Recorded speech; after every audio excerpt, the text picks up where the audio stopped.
We have some breaking news now when it comes to the primary election that was supposed to happen today throughout our state. The Ohio Democratic Party just filed what's called a writ of prohibition with the Ohio Supreme Court, basically asking the Secretary of State to make sure that the primary election will happen since it didn't happen today.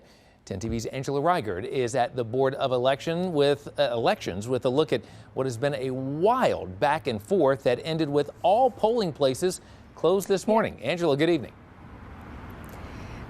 Good evening, Scott. You're exactly right. It's been a wild last 24 hours here. So that statement by the Ohio Democratic Party, it says this in part. It says this action is necessary for, in part, quote, preserving the primary while also proposing a more workable window for this election to take place, along with multiple opportunities and a reasonable amount of time for voters to vote. Now, earlier today, we talked with the Secretary of State about the possibility for litigation. The door is not open today for election.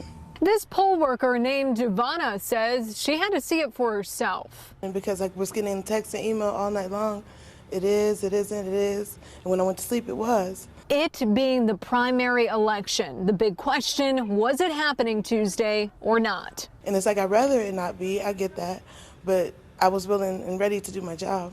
Chaos in the courtroom led to mixed messaging to voters and poll workers. Ultimately, Director of the Ohio Department of Health, Dr. Amy Acton, ordered the primary be postponed.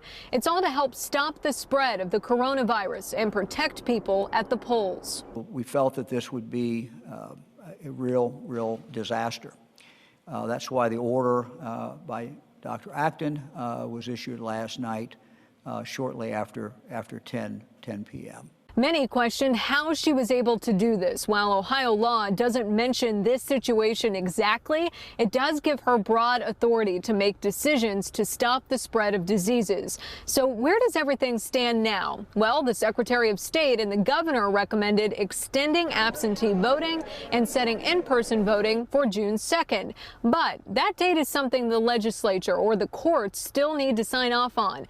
Secretary LaRose is standing by the decision despite expected litigation. If that were to happen, I'm pretty confident that the courts would say that serving as the chief elections officer, given the circumstances that we had, that I made the right decision. House Speaker Larry Householder says he's working to schedule a session so the General Assembly can legally adopt, change, or extend the primary, but we know members will not be called in until next week. Voters and poll workers just hope it will all be sorted out so they can do their civic duty. I mean, even in a time like this, I was willing. Now, several people have sent us messages today asking us, okay, will there be a winner by default tonight in the primary? I asked the Secretary of State that, and he told me no. For now, reporting in Columbus, Angela Reigert, 10 TV News.